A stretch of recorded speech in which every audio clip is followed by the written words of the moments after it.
Afternoon, I will reconvene the regular meeting of the Board of County Commissioners for Tuesday, July 9th, 2024. Welcome back, everyone. Our first item up on the agenda is an item from Public Works, and this is a first reading and setting the second reading and public hearing for ordinance number 24-05 in the matter of amending Lane Code Chapter 15 to modernize and update certain practices.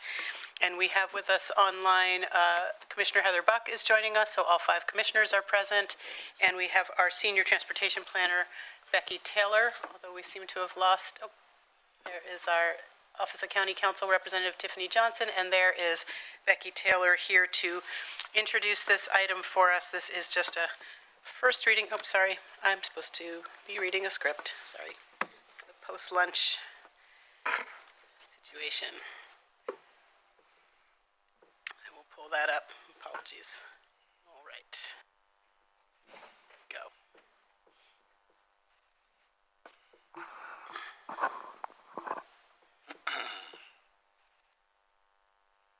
I do have it, Becky. It's just for some reason, of course, not loading on my iPad here.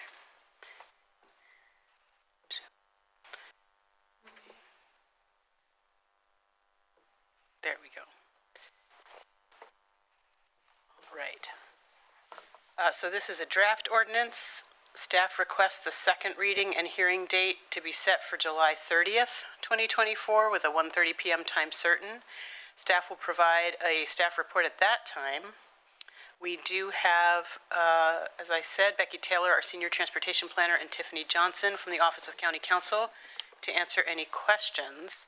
So today we are, rather than getting a presentation in advance, unless there are questions, moving directly into a motion to approve this first reading and setting the second reading and public hearing date. Thank you, Chair. I'd like to move that we accept the first reading. Whoop.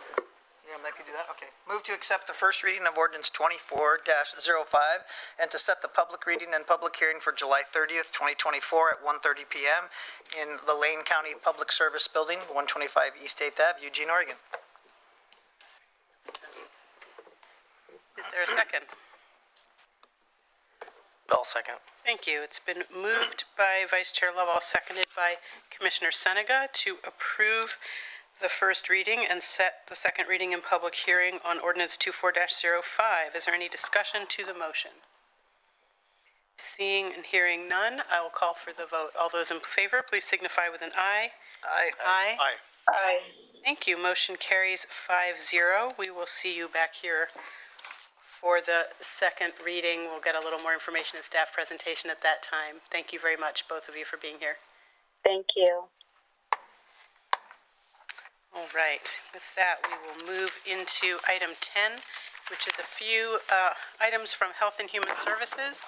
For anyone watching online who may have looked at the agenda last week, we did send an updated agenda and notice that in time for today to add a report, which is our first item up on the response to the excessive heat that we are still experiencing. So with us today is Eve Gray, our Director of Health and Human Services, and our Emergency Manager, Tiffany Brown. Welcome. Good afternoon. And I'll turn it over to you for the report, and we'll see if staff or the board have any questions. Thank you. Great, thank you. So I'll get started, just give you kind of a timeline of events and what our internal department response was. For this particular event, we have maintained activation as a department operations center, though we're very closely coordinating with our emergency manager and prepared to initiate a county-level response if that would have become necessary. So I have been serving as the incident commander for this event. We are getting ready to demobilize here at the end of the day today.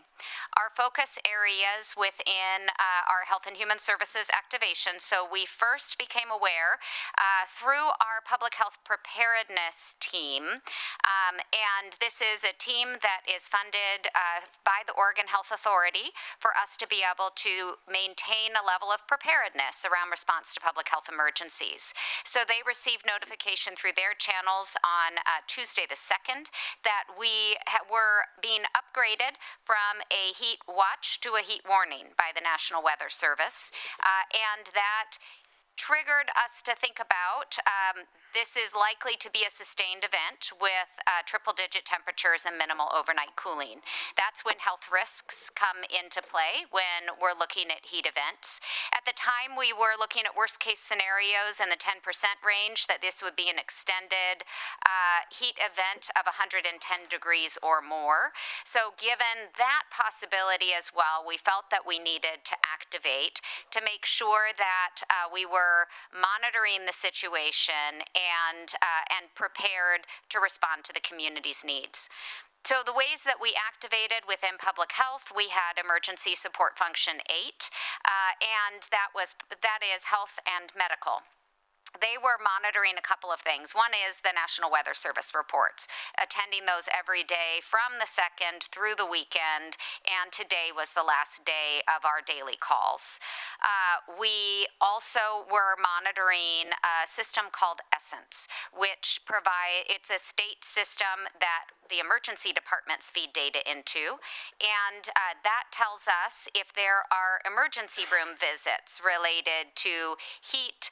We also monitor other things like asthma because the air quality has been a little bit poorer, not terrible during this event, but the heat dome events often cause a reduction in air quality. So we were monitoring ER visits for asthma, as well as drowning-related incidents, because we know that that is more common when people are seeking respite in the water, and some other things, GI illness, as well as we look at rates of unhoused individuals accessing the emergency department, which is, again, just another trigger for us about if that spikes, our services for our unhoused population may not be where they need to be.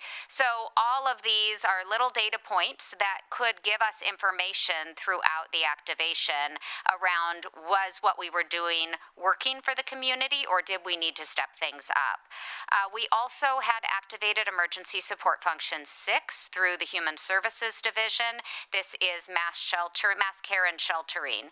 And initially in a heat response event, for housed community members, we tend to focus on publicly available spaces that are open during the day already to go and have cooling resources. We were very fortunate to have partnership from the City of Eugene and the City of Springfield, who extended hours for their City Hall in Springfield library location, downtown library location in Eugene, and also relaxed some of the restrictions in Eugene on pets, on food, so that they could provide additional access to the community for cooling.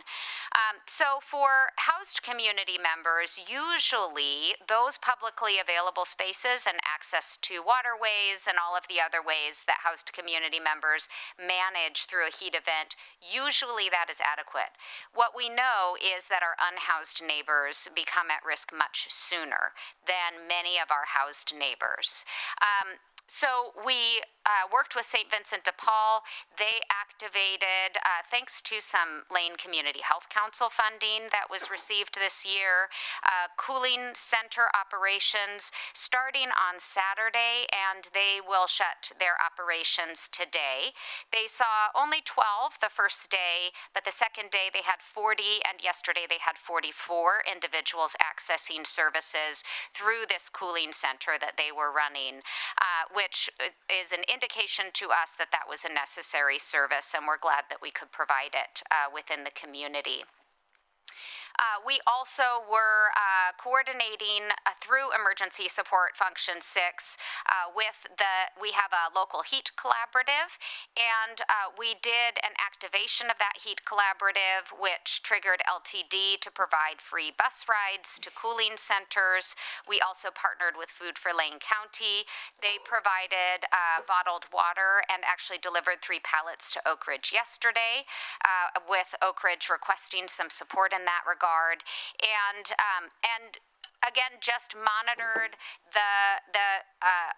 any challenges that we thought we would be facing within the cooling center locations that we had identified.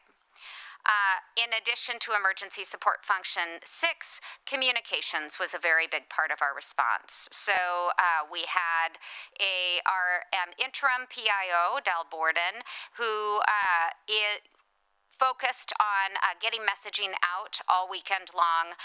The communications team worked with our leaders in ESF 6 and 8 to make sure that all of the cooling center lists were updated on a daily basis.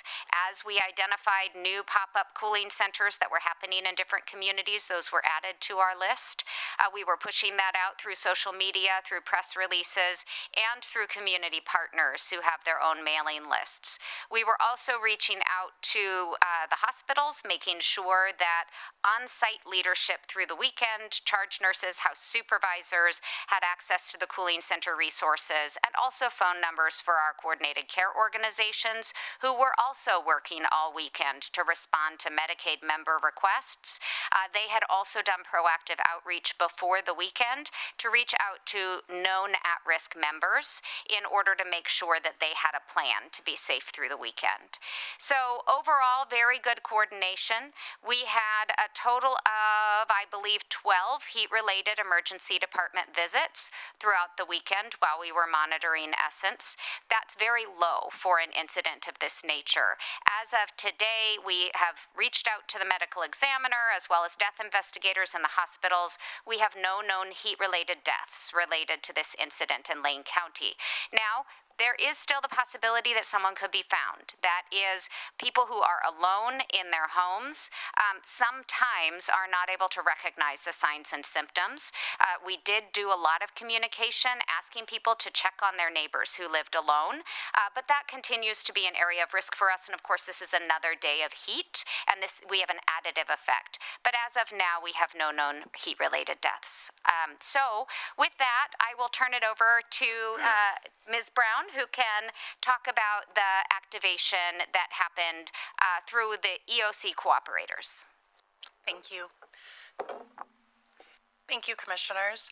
Well, the Emergency Management Department had a real opportunity during this last week to support public health and the Human Services Division partners.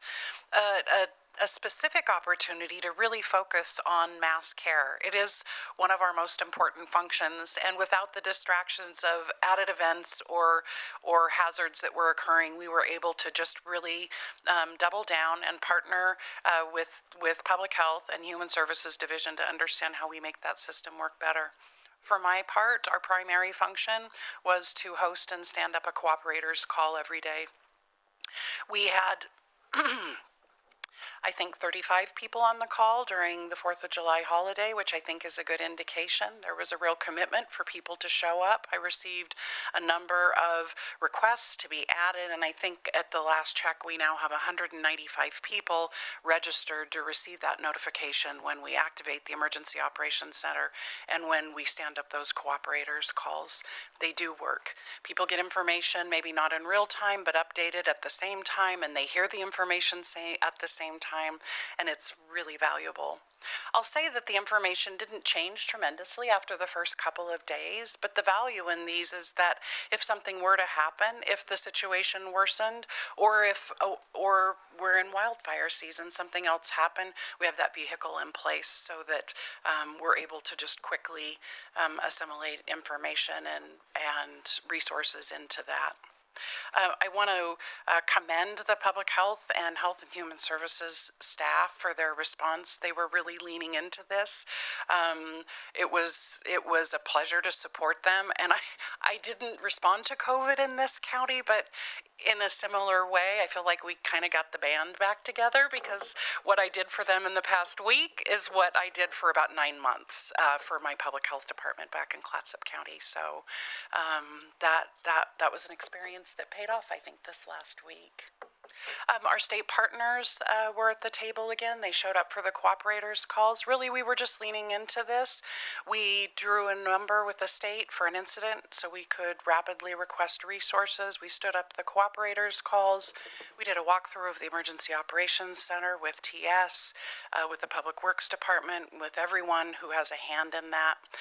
We hoped against a wildfire, but we felt like we were as ready as we could be if something else happened. So in that way, by supporting our county partners and our cooperators, we were able to build a muscle for anything that might be coming at us this summer. Chair Trigger, if I may, the only point of correction I might make to Director Gray's comments is she kept referring to weekend. I'd refer to it as a holiday weekend. We did have a number of people in backup and interim positions who had a chance to absolutely shine during this week. We play as we practice, and our chance to have an event where we did not have significant problems, we did have a chance to train, build muscle memory, really engage folks, to have the conversations with Health and Human Services about making sure that material was linguistically accessible so that we really were caring for all the communities. This will pay dividends later on. There was great participation. The partners, including the cities, which sometimes have a struggle to get there and participate, they were here and really actively engaged. We had state and federal partners here as well, including representatives from elected officials' offices. So we had a chance to again help reinforce some of those points, the focus, and I think Tiffany's spot on with this list becoming valuable, and people are seeking us out to connect up with. So to have an event that was pretty much a non-event, but to have it work so well and build out skills and knowledge of one another really is valuable. So I thought it was important that you'd hear from this team today. Thank you for that. We'll open it up to the board to see if there are any questions, comments. Vice Chair. Thank you. Just out of curiosity, Ms. Brown, the EOC activation, you mentioned the alerts. Is that something that the general public can get on with that? And if so, how do they do that? Is that something that's just within the closed loop of the county people? Thank you for asking. An important distinction of Lane Alerts is that there is an external public-facing portal. We are running a test for that this week, and the community can go to our website. What I'm referring to with the cooperators calls is the internal facing piece. So that's largely cooperators, cities, and all of the agencies and entities that come together to support our response. Good, thank you. Commissioner Buck. Thank you, Chair. I was wondering, what is the temperature trigger for a heat-related event for the EOC? I know there's one when it's cold for Egan, but I have forgotten what the trigger is on the other side of the scale. With this event, we went with the National Weather Service designation of a heat-related warning, and it has to do with heat. If we are heating up, but then we don't have very many days sustained, the risk is lower. If we are heating up but then cooling down really well at night, the risk is lower. What the National Weather Service is doing is looking at how many sustained days expected over 100 degrees and what is the expectation for those nighttime cooling trends. And that then causes them to give a risk level associated with the heat, and there are colors associated with that. So red and magenta are the colors that we are worried about, and we had entered into those colors and had gone into a heat-related warning, which caused us internally with Health and Human Services to activate and then have emergency operations at the county kind of on warm mode in case this were to become a really major event and we would need assistance. Commissioner Farr and then Commissioner Seneca. Just ever so briefly, I had an opportunity to look into our website, and really, and I had a chance also to push it out a little bit. Very easy to do so, and I got a lot of comments from folks on how complete the website was, our Lane County website, and it had more than 16 people actually share it. So having that resource in place ahead of time made it very easy for me, even from the wings, to participate in the emergency relief. My wife was on call throughout the weekend, and Greg, you said to have an event, or what we would call a non-event in this situation, that really is almost what it felt like, but that's easy for me to say from the position I was at, but to hear you say how smoothly it went for Lane County also, that that speaks volumes to the preparedness that went into this. So it's not over yet by any stretch of the imagination. And even though it may be only 93 degrees tomorrow, that's still hot. And prolonged lasting effects of heat. It doesn't have to be 100 degrees every day in a row. So it's just really, once again, for me to be able to participate as easily as I could from the wings is the testimonial to the work that you did to get us prepared for this. So thank you for that. Commissioner Senega. Yeah, thank you. Everybody's pretty much said it, but I think, Mr. Rickoff, you did say it best. It was, you could sense the collaboration, which is a huge part of this, and I'm thinking this, and I'm sure Commissioner Buck is too, is all we're thinking of is, the same things for smoke shelters and all this to be in place and how valuable getting this lined up was. And I was curious about the temperature things too, because one thing I did notice, I was camping for a couple days, it really did cool off at night. So I was wondering if that changed the parameters of how it works. But, Ms. Gray, you said we had 12 heat-related incidents. Define a heat-related incident. Sure. So this was in our Essence data, folks who visited an emergency department related to an illness that was attributable to heat. Pretty simple. So is that an emergency call that they come in and say, you're overheated, try to hydrate them, take them to one of the cooling shelters then? In terms of the disposition, that probably varies per individual, but this would have been an emergency room visit that, except for the heat, probably would not have happened. So that's part of what we were looking at to identify if we would have seen a spike in community members utilizing the hospital for heat-related reasons, we would have evaluated, are those members of the community who are housed or unhoused, which then would indicate to us what types of shelters we might need to lean into. So we were prepared if we were seeing a spike for any of the groups to get an overnight shelter in effect, because that's really the next step. If we're not cooling off well enough at night and people are not able to recover their bodies, we need to have a 24-hour solution for individuals to stay safe. It didn't get there in this event, but we were talking about it, we were ready for it, and we could have stood that up if that was necessary. Thank you. Well, I'll just say it, that brings up something important, which, I mean, the impact, heat can have health impacts much more quickly than cold. And the ice storm was really dramatic, and we heard a lot, but it doesn't have to be very hot for very long, particularly, and I think this is where our equity lens really comes into play. If I'm a roofer, like we're all sitting here in jackets indoors, it's air conditioned, but if I'm a roofer or I work some kind of outdoor job in that kind of heat, it has an impact. I think that's just important to note. I know also a lot of programming, like youth programming, camps were canceled, which then puts families into childcare crisis because they thought they had their day worked out. So there's implications that aren't necessarily part of your work, but it's just important awareness for us to have how this impacts the community when something like this happens.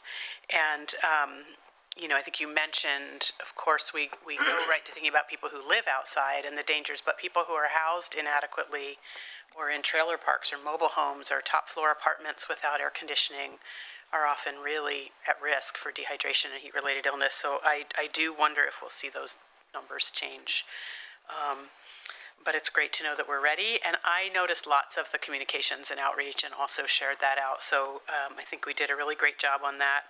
I'll be very curious to hear some LTD data. I'm going to reach out to them myself because they have been really becoming a big part of hazard weather response in this community thanks to their leadership there. And I know their downtown station has been sort of a hub for giving out water, and so that's great.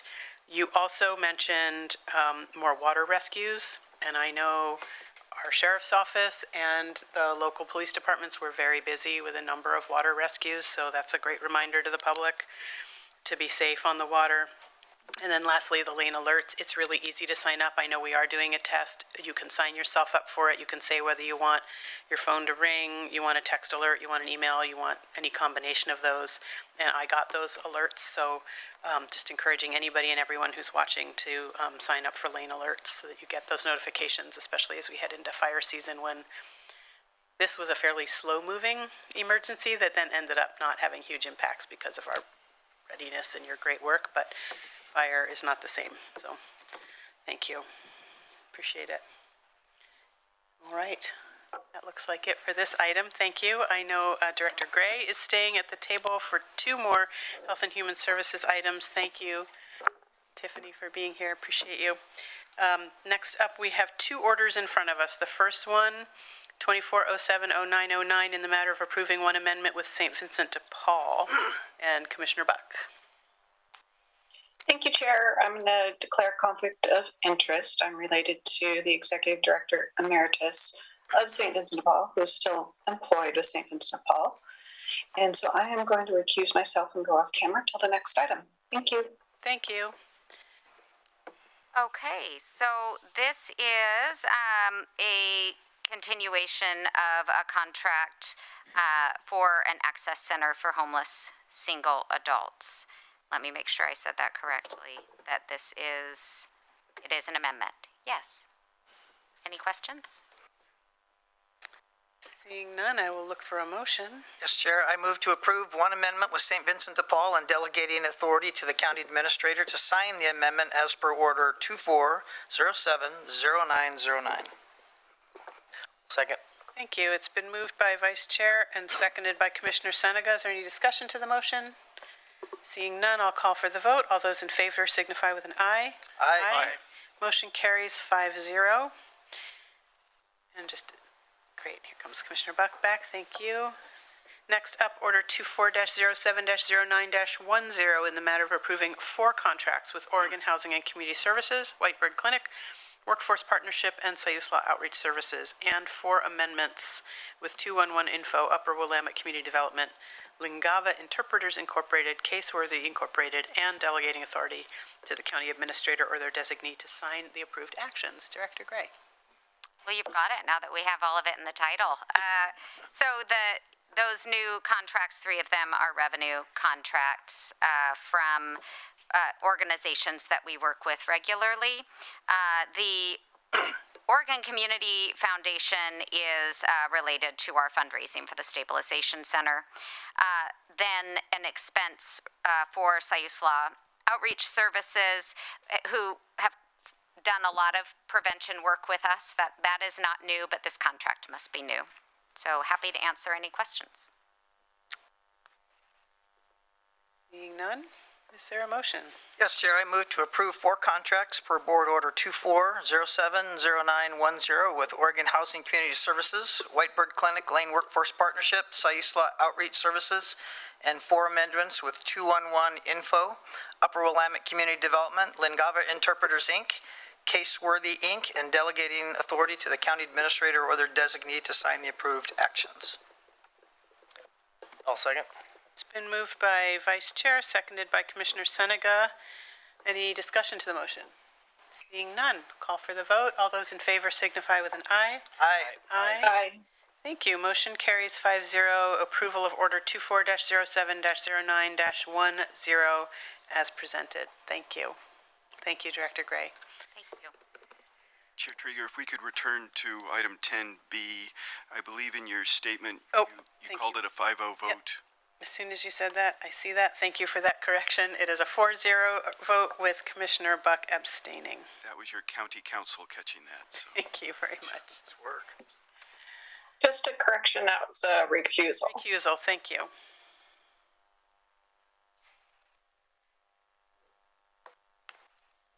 All right. Moving on to county administration, we have one item on the agenda, and that is a discussion-only item.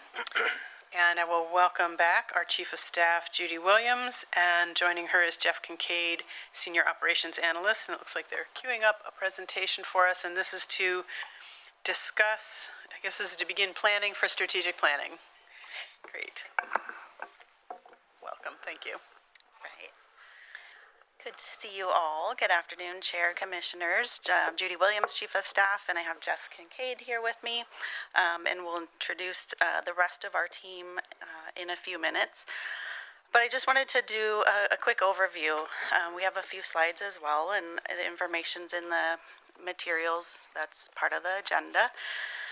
But we wanted to take a little bit of time to, as our 2022 to 2024 strategic plan is coming to a close with the end of this year.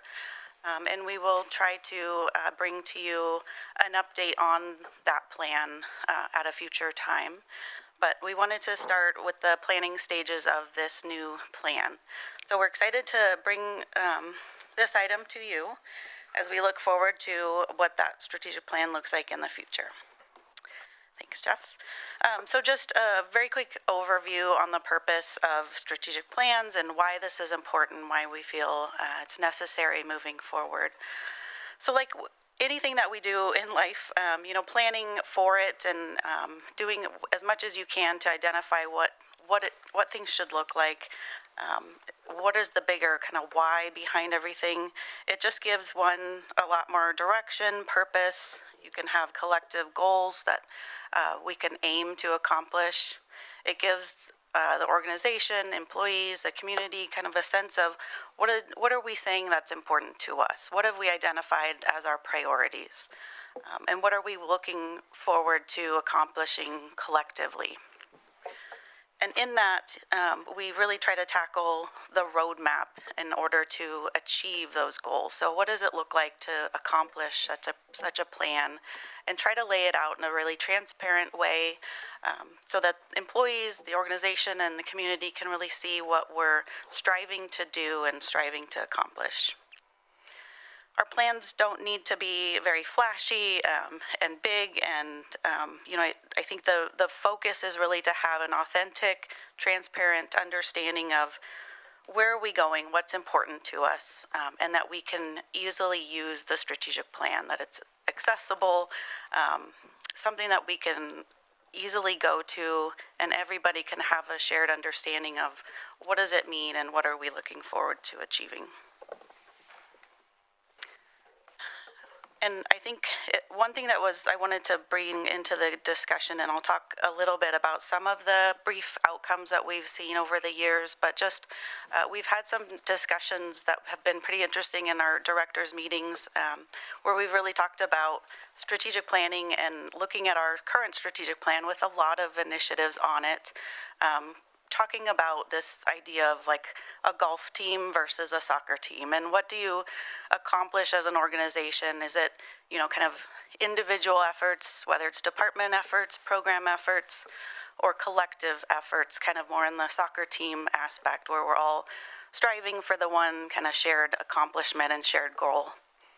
And I think Greg Rickoff was mentioning, I think looking at it as a track team, for instance. So, are there kind of these individual events or individual efforts that we do need to take into consideration, that we do need to highlight, but also have it still in that team aspect where we're all working towards a shared accomplishment and shared objectives in that track team, if you will, analogy.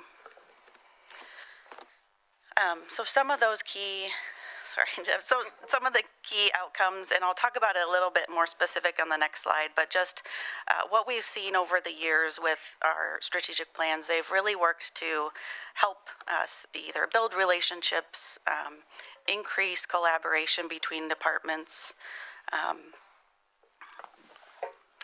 expanded services. We've really, over the years, our wellness initiatives, equity initiatives, improving financial management, just to name a few. And these are very big overarching goals that we've accomplished over the years.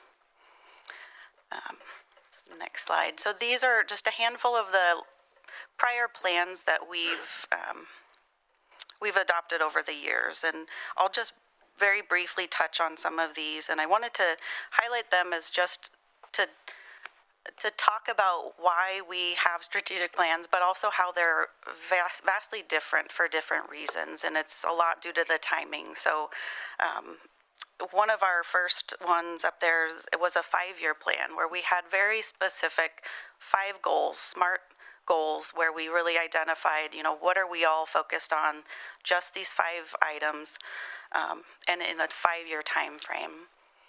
And in that, during that strategic plan, we also went through several challenging times as an organization, one of which was our county administrator was fired in early, I think, 2013, 2014. With a new county administrator on board, we started with a new strategic plan. So that's that 2014 strategic plan. And in that, we really focused on repairing things such as partnerships, collaborations, externally focused. It was also a little bit internally focused, but really looked at helping establish trust that was perhaps lost earlier on.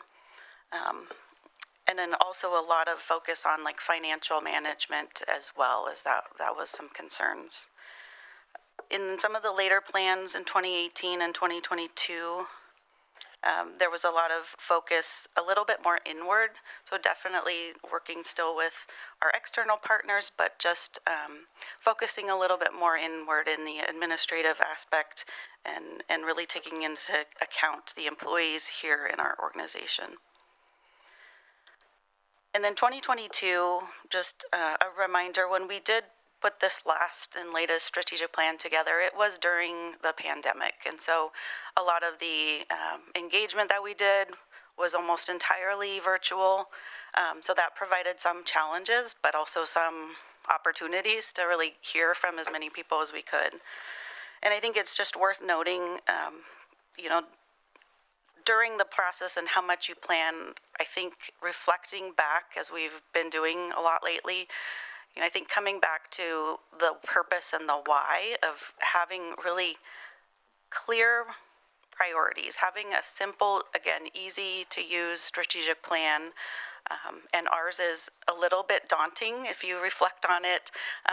That's one pager where there's about 80 initiatives on the back. It's a little overwhelming, and it's harder to have that very clear focus, understanding, and you know exactly what you're all marching towards. But I think reflecting back on that timing, I think coming out of the pandemic and having so many opportunities, so many, what has been set aside for so many years, what do we need to focus on? And I think it's a little bit of that, putting everything on the table and trying to get to those bigger things that either was set aside for a little bit, but also just kind of that renewed focus on something other than the pandemic. And I think a good reflection too of how we were successful in the pandemic was having a very singular focus, really clear plan of, what are we working on for our employees? What are we working on for the community? And we all knew what that was, and it was just a very clear plan. So that's just a high level of kind of the history, the purpose, and why it's important. And then moving forward, some of the things that we've been talking about, knowing what we've known and where we've been and reflecting on some of that, we took a little bit of time to have some suggestions as to what we would like to focus on moving forward, and then want to turn it over to you. So I think one of the very first things is touching on the capacity. So prior to this effort, it's primarily been myself as the singular person managing the strategic plan and moving it forward. And I think being realistic on the resources and how important this is, and again, kind of that everything on the table, nothing is really important if everything is important. And so also taking that time to reflect inward too of taking the time and making the resources happen so that we can focus on this a little bit better. So as we were talking about this, it was wonderful to think through. Again, we have great staff here at Linn County, and Jeff came to mind right away. And so I approached Jeff and asked him if he would be willing to join our team and lead this effort moving forward. And so luckily, he was willing to do that, as he's always that person that's stepping up to the plate. And so I'm excited to kind of hand this off now to him. I'll be a part of it, and we'll have a bigger team, but I think it's that team approach is one aspect that we're hoping to improve upon moving forward. So with that, I will turn the rest of the presentation over to Jeff. Thanks, Judy. So we really tried to identify the areas where we thought that we could do better and that we wanted to do better. We've been doing this strategic planning for a number of years, and we hear kind of the same feedback, and it's really hard when we don't have the resources to apply to those to solve it. So we've developed this core team in county administration, which is myself, Judy, and Laura Holtgreave. And then we're also being really strategic about pulling in some teammates that have subject matter expertise, so that it's not an afterthought, trying to bake it into the process instead of trying to apply things like data and analytics and equity after the fact is a lot harder than if you think about it while you're building the ship. So I think you can see Tina is with us in the audience on my left, and Latife couldn't be here today, but really trying to bring them in to the central team so that they can contribute their expertise and help us do better in areas where we think we've struggled. And that kind of showing that on the slide shortchanges that the team is much larger than that, obviously. This is the team that's going to engage with departments across the county and work to develop this plan so that it can be successful for all of our departments, but also weave in those elements of our strategic lenses and really what we're after as a county. So the typical process, and when we say typical, this is those few plans that Judy talked about. What we've done in the past is we've utilized an outside facilitator. The role that they've played has kind of shifted as we've gone through the process and learned more and learned what didn't work or what we want to repeat again. And depending on who you get as that outside facilitator can shape their role as well. We also conduct one-on-ones with commissioners. This is the board strategic plan. We see our work in this plan, but really the ownership of this plan is at the board level. So we want to make sure that it includes the board priorities and that it's really a document that y'all can get behind and that we can use to drive our organization forward. We also do varying processes of stakeholder engagement. Judy talked about being virtual for the last plan, but doing focus groups, interviews, surveys. There's lots of different opportunities where we're trying to pull in as much as we can. We know it's really hard to get folks to respond to things, so making it as easy as possible by providing as many avenues as possible is what we've attempted to do in the past. And part of that, we work with the facilitator to make sure that, you know, we're doing our best in that role, but we'll also lean on this board to hear today what you'd like to see in that process.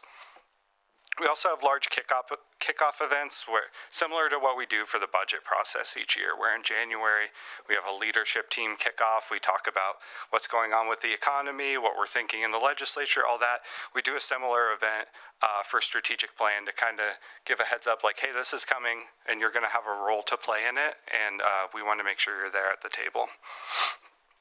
We also do draft reviews of priorities. So we've kept the same larger level priorities over the last few years, but we want to make sure that we do checkpoints throughout the process. So as we develop the plan and we have the priorities, that we're on track. We don't want to get too far down the path and then find out, hey, that's not quite what we meant, or that's not exactly the direction we want to go. We want to build in those check-ins so that when we get to the end, everyone's on board.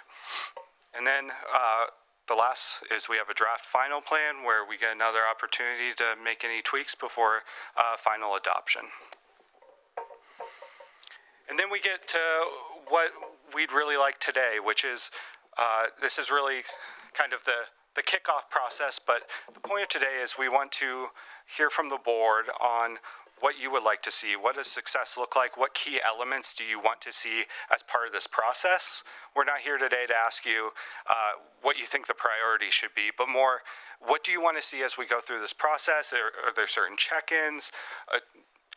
We're recommending a facilitator, but maybe you don't want that. We really want to see what this board is after so that we can meet your intent as we assist you in developing this plan. So I believe that is our last slide, and I would pass it back to you, Chair Trieger. We can use this slide as kind of the talking point, or the points of discussion, and we will take notes and then and try to capture this. The next step is we're going to be putting out, assuming the board agrees that facilitator is the right path to go, we'd be putting out a request for proposals for that facilitator using elements of this discussion to kind of frame what we're after from that facilitator. And yeah, that's our next steps. And I'll pass it back to you, Chair Trieger. Great, thank you very much for that.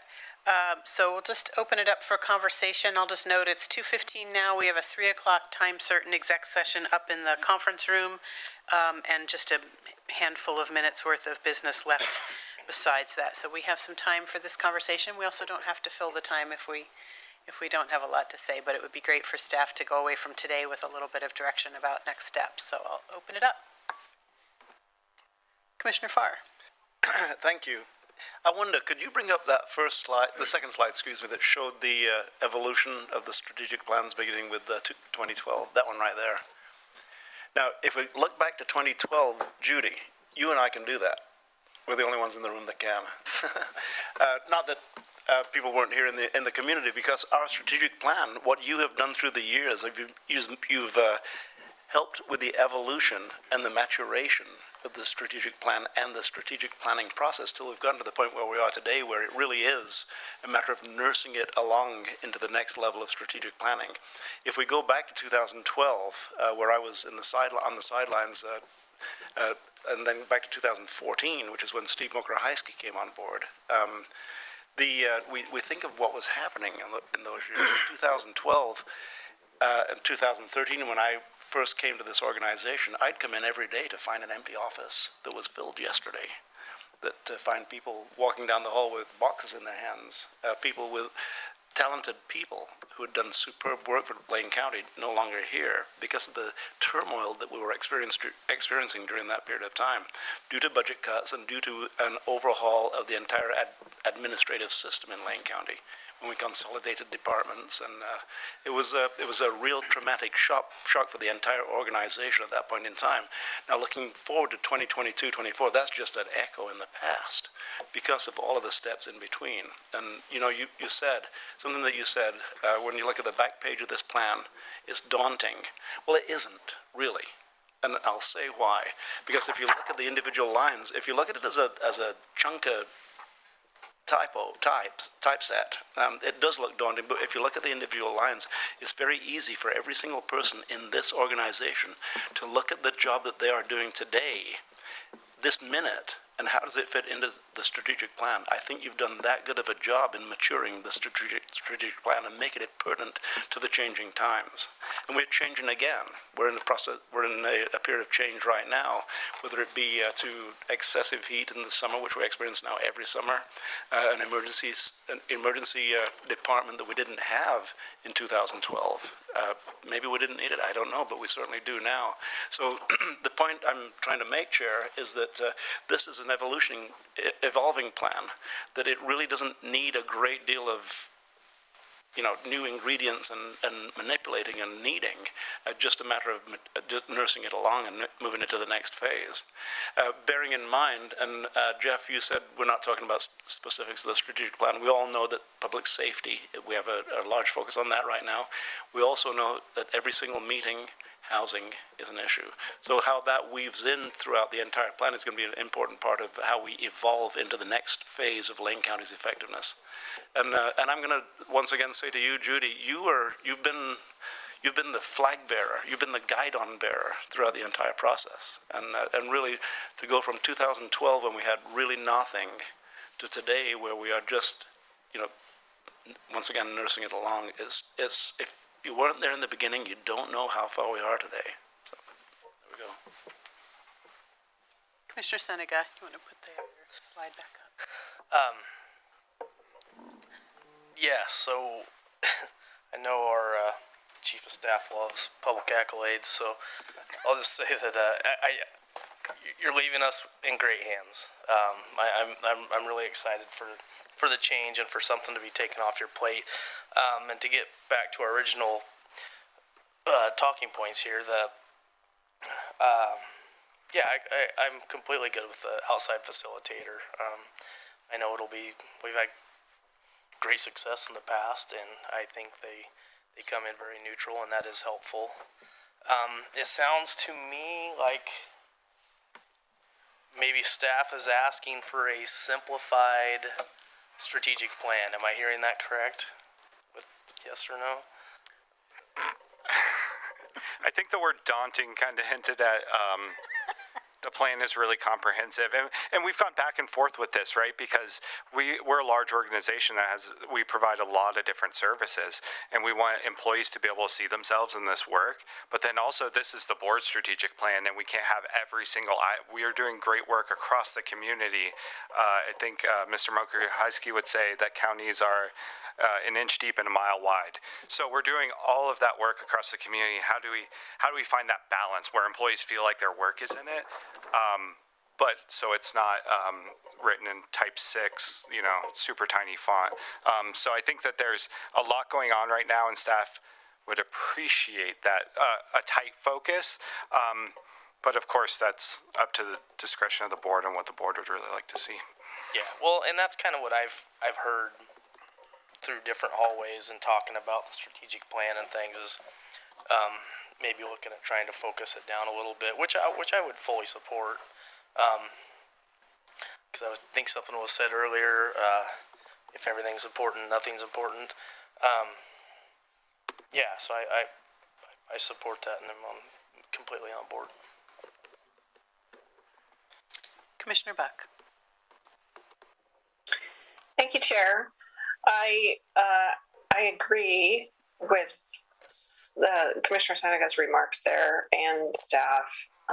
We have a really robust strategic plan, and not that that's bad necessarily, but it is a lot, and I'm certainly open to streamlining it a bit. But there's a lot of great stuff in there, and I agree with Commissioner Farr that we don't necessarily need to revamp the whole thing, but tweak it for what we're doing now and what's relevant today. We had an outside facilitator last time, I believe, and it was good to actually move the process along, but the facilitator themselves was kind of so-so. So I would be curious what the options would be for a facilitator this time. And how that could keep us focused and on track to get this done for 2025. I really do like the one-on-one with commissioners. Also really want public input. So stakeholder engagement is really important to me.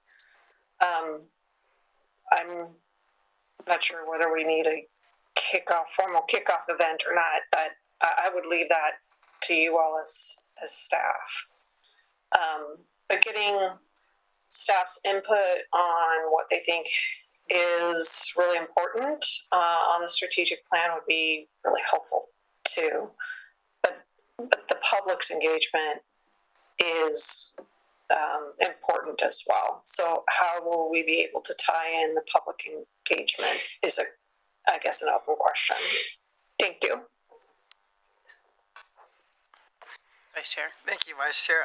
Yeah, I've given this a lot of thought, and I'd hate to say I've got a little bit to talk about. I have some questions for you if you don't mind asking. I think you are really great about speaking what's really important. And Judy, you said it best, is what are we saying that's important to us? And we do that mostly by our actions, not by what's published, not by what's said or spoken, but by what we do. And so I think it's a really important statement. And then you said nothing is important if everything is important. I think that's the focus going forward that we need to stand this strategic plan upon. As for an outside facilitator, I have mixed feelings about that. I could go either way. I'm kind of in the fence.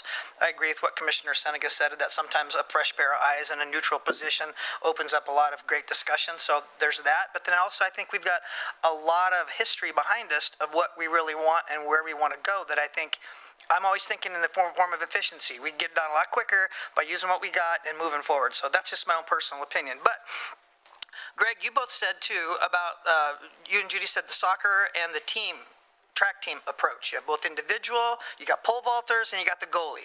So I think that's a really great way of looking at what's going on here. But I also love this thing about what we already have. And I wasn't a real fan of reading through 800 lines of strategic planning, but these three things always stood out for me. And those are our three core values. And those are the passion to serve, driven to connect, and focused on solutions. That, to me, as an old advertising guy, speaks volumes and covers all of the gamuts of departments and individuals. If we can remember those three words, passion, driven, and focused, but this is the questions that I have for that, is when the passion, how does this passion serve?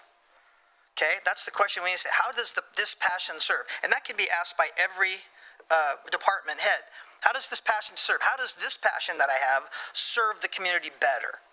Because sometimes, what Judy also described was this pendulum aspect, is that we've done this in 2012 when we started, and times change, and the pendulum's swinging one way, and it comes to center eventually. But I think there's sometimes when we get so focused on what's important for the day, that day expires, that season comes, and that season goes. And sometimes those seasonal importance that hang around during the strategic plan are maybe already accomplished. And I say this gingerly, and I don't mean this in any disrespect, but I'm saying, like, our DEI goals, our diversity, equity, inclusion goals, we've achieved, if I was a statistic guy, I'd say we've achieved 99% of them. So how much more focus do we really need to put in that department area to know that we're going to do better? I mean, there's an old saying in sports that you spend 99% of your time becoming 1% better.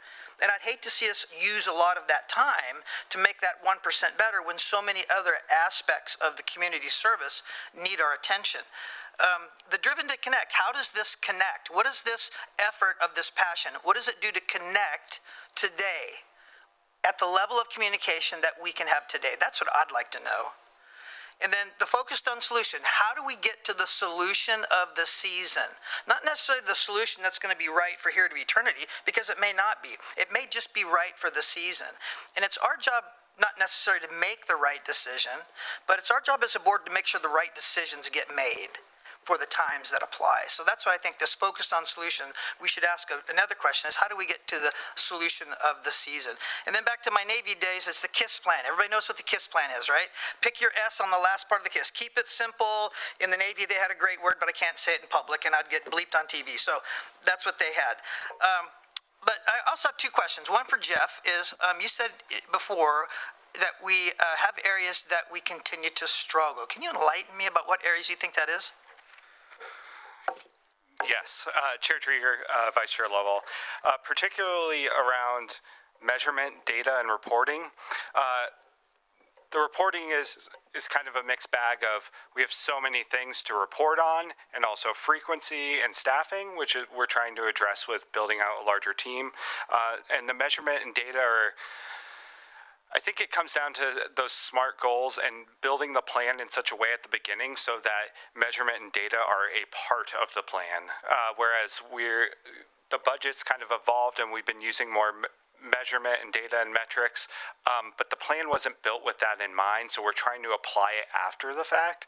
So trying to get better at building our goals and our plans in such a way that we can say, we can show you, hey, yes, we are 90% at this initiative because these are the measures that we determined when we built this initiative, which we've struggled to do in the past, and we're hoping to get better on those.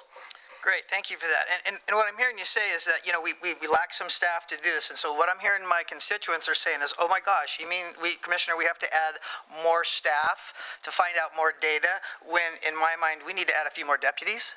So I think that's the struggle I'm going to have too, is how to justify adding more staff to do kind of what you're talking about. Is maybe I'm misunderstanding that the goal is to hire more staff or not. Did I miss something? Chair Trieger, Vice Chair Lovell, the goal isn't to hire more staff. It's more of an allocation of resources. As Judy said, I kind of take on lots of unique projects, and I work on different things. So right now I'm not buying buildings and transforming them into other things. I'm working on the strategic plan. So it's a shift in our focus, recognizing that this is really important and we want to do better, and allocating the resources that we have towards that work. Awesome. If you ever want to do that building thing, let me know, okay? That was a really great statement. Also, is there a place in our plan, a strategic plan, where we can reestablish a place for excellence, meritocracy, and performance?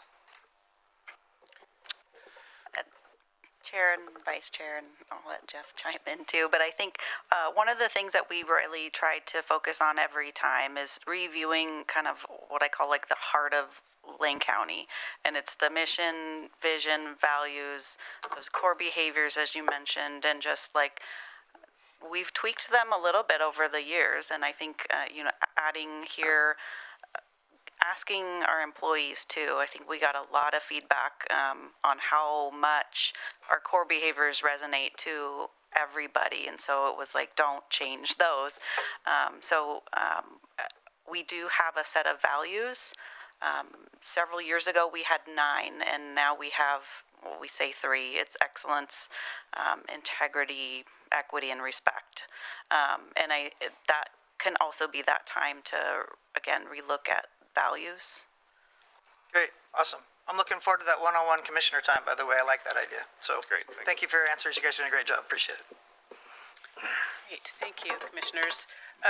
So yes, to a facilitator, from me, I think it's key that we scope what we're asking them to do properly, and we assess their readiness to match our needs. Because as Commissioner Buck mentioned, we had a facilitator last time, and I don't think they were enough of a value add relative to what we needed. They spent a lot of time reviewing what we had done, the successes of the past plan, which is great, but we spent so much time on that, and then we really short-shrifted the time to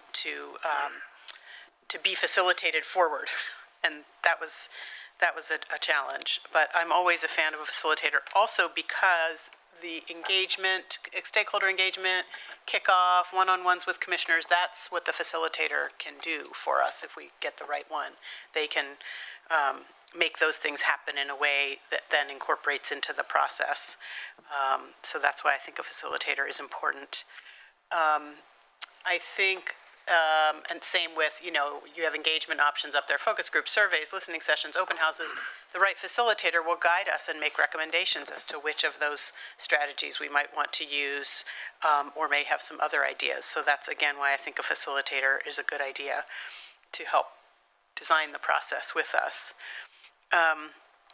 My only process specific request is that we somehow find a way to understand all the different different departments have their own strategic plans, and sometimes programs within departments.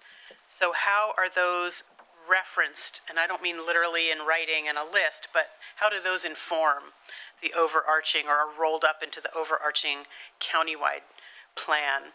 And that requires a real careful distinction between work plans and strategic plans.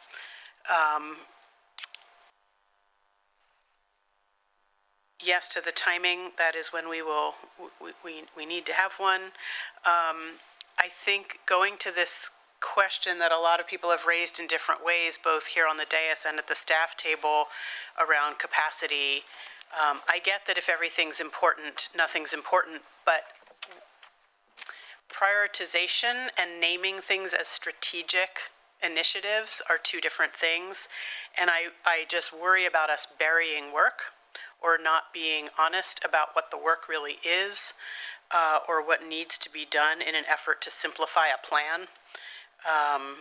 So I want to be really careful that we don't get hung up in how many pages or lines is it. That's, to me, not the right place to start. It's what really is the work. And then have a hard conversation if the work is overwhelms the resources. Then that's a conversation. How do we strategically address that fact? But we don't address that fact by acting like the scope of this organization isn't all the things it really is. So that's a caution I have there. I think it's important that it not be too specific or prescriptive. I think this one that we have is a great jumping off point. To use the track team metaphor, this is a relay. We're just handing the baton off to the next strategic plan. It's not a repeal and replace. And we have accomplished a lot of these things, learned a lot. So anything we can do to build on that.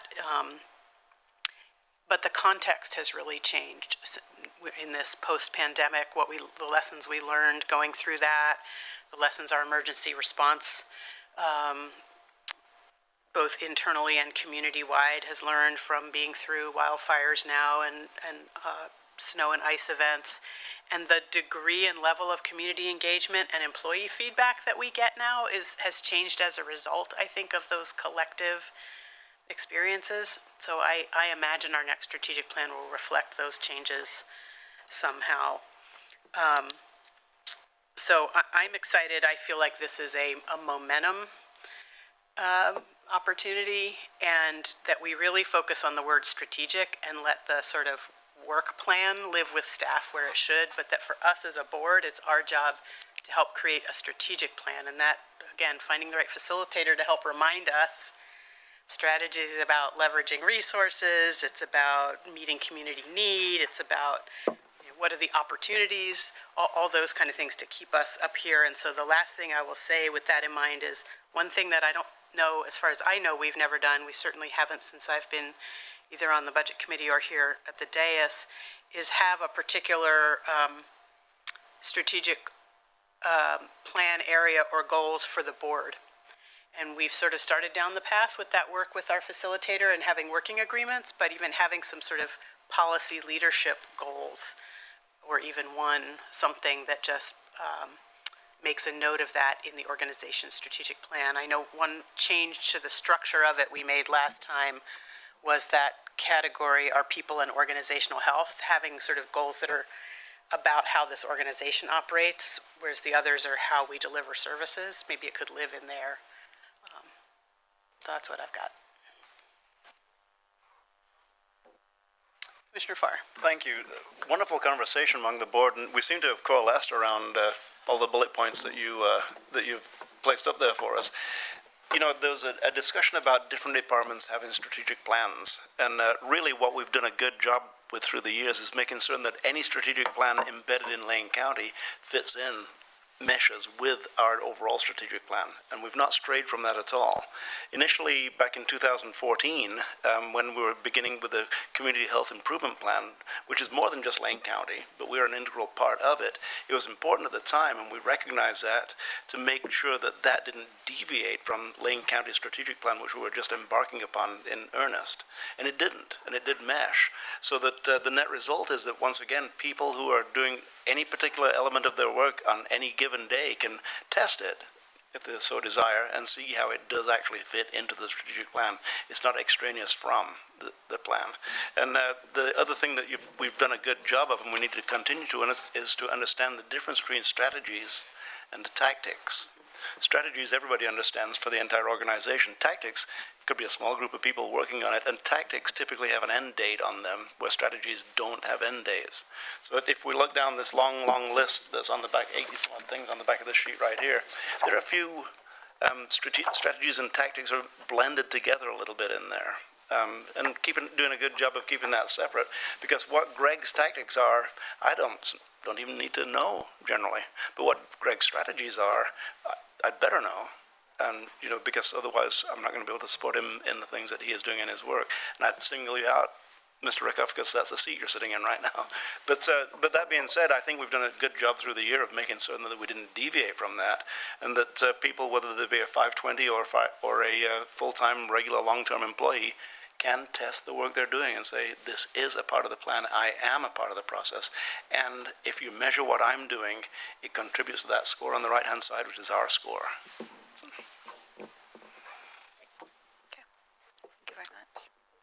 Anything else from Commissioner Buck? No? Great. Anything else staff needs at this time? Does that give you a place to go from here that you didn't have when you walked in here this afternoon? Absolutely. Great. And we really appreciate the board's time on this, and we're going to be coming back to you with more updates as the process progresses. Gosh, it's hard to say. Great. All right. Thank you. Thank you so much. All right. That concludes item 11, County Administration. Moving into Commissioner's business, I have an update for all of you on our County Council recruitment process. As you know, we have been through a process to engage interim services. Our lead County Council, Leonie Reeves, is with us today. We've had other folks from her office help us on some other items topically. And so now we are ready to move into the phase of recruitment for a permanent office holder for the Office of County Council. And so a team of 7 was created to participate in the process to review and recommend a search firm to assist with filling the county council position. As we talked about as a board, we would use like to use a recruitment firm. This is the same team that worked on identifying interim council services. So it's myself representing the board, our county administrator, Steve Mokrzycki, our deputy attorney Andrea Nagels, risk manager Lisa Lacey, and assistant county counsel Steve Thiel, and also Ryan McBride, our talent manager, and HR director Alana Holmes, who's with us today if you have any questions. We created a list of search firms to outreach to and questions that those firms would respond to. So they were all responding to the same questions. That list was actually generated both from experience this county's had with other executive searches, recommendations from others in the community who've been through executive searches with a particular focus on legal office executives. On June 4th, Human Resources sent an inquiry out to 10 search firms requesting information regarding their capabilities and capacity to help with filling the vacancy in the Office of County Counsel, with a deadline of submission June 19th. We received responses from 5 firms of those 10. On June 24th, the team of 7 folks I mentioned met and reviewed the responses to identify a recommended firm, and we identified 2 top search firms and requested additional information and references from each. After doing reference checks and reviewing the materials submitted with their responses, we came to a unanimous recommendation for a top search firm. Like we did with the interim services, we'd like to maintain confidentiality of those respondents, so we're not publicly identifying those firms. HR would like to prepare a board order for the consent calendar for next week's meeting, which will identify the firm being recommended by this review team and would authorize the county administrator to execute a contract with that recommended firm or with the runner-up firm should our first choice firm in this interim time become unavailable for whatever reason. In the meantime, if there's any commissioner who wants more detailed information about the process or the firms that were solicited, HR is happy to meet with commissioners to provide that in advance of next Tuesday's meeting. But in the interest of moving the process along, looking for head nods that this sounds like a satisfactory process and that people are okay with a contract coming before us on consent calendar to secure the services of a recruitment firm. Commissioner Farr. Thank you, Chair Trigger. Absolutely head nod on that. I'm satisfied and pleased with the process so far. I'm pleased with the pace of the process in particular. And one flag that I will raise always is that search firms don't always have to look in exotic places to find the correct candidate. The correct candidate may in fact be among us, literally or regionally, whatever it may be. So sometimes the correct candidate may not come through the search firm itself, or it may back into the search firm itself. And I know that any good search firm is not going to ignore that particular fact.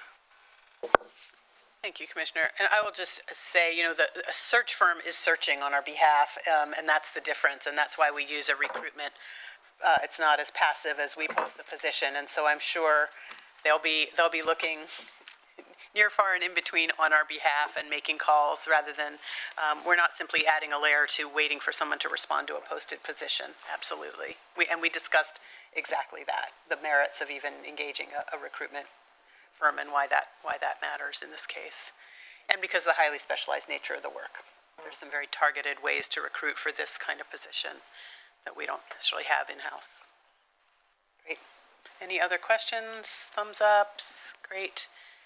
All right, terrific. Thank you all. We will proceed and look for that on next week's consent agenda then. Next item is announcements. Are there any announcements from commissioners today? Seeing none. Actually, Chair Trigger, a little late in making this announcement, but I did visit Farmers Market during the lunch break, and I found some wonderful Cresswell Bakery bread, half a flat of Oregon-grown strawberries, and some maybe the very first Oregon tomatoes that were still warm from being on the vine.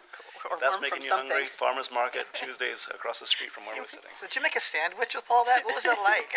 I think everything was warm there today. Are there any future board assignment requests? Seeing none. No assignments to review. We did have some direction we gave staff this morning on the charter review item, but I was assured earlier, we don't need to revisit that as an assignment. Well, and then you did go ahead with 3 head nods, and just to make sure we're on the same page, 3 orders coming back to the next meeting for the 3 repeals, each with its own separate board order. So, Correct, and then an agenda item that's essentially a work session on the 3 amendment proposals plus correct. others. And then Great. the county council recruitment search firm will be on the consent calendar. Thank you. Commissioner Farr. And just a heads up that we do have an executive session covering some of the issues as we talked about this morning, so the assignments may not be over yet. Point taken. Any other business from county administration? None from me. Any from the board? And with that, I will pull up my read-in here. We do have an executive session. It is a 3 p.m. time certain, so we'll have about a 12, 13-minute break here to collect ourselves, and then at the sound of my gavel after this read-in, we will meet in executive session to consider information or records that are exempt by law from public inspection. This executive session is held pursuant to ORS 192.6602F, which allows the Board of Commissioners to meet in executive session for the purposes listed. Representatives of the news media and designated staff shall be allowed to attend the executive session. All other members of the audience are precluded from attending. Representatives of the news media are specifically directed not to report on any of the deliberations during the executive session except to state the general subject of the session as previously announced. Members of the news media are not allowed to tape, video record, or otherwise record an executive session. Verbatim notes are prohibited. No decision may be made in executive session. We reserve the right to come back out into public session should the need arise. At the sound of my gavel, we will be adjourned into executive session in the Board of Commissioners Conference Room at 3 p.m.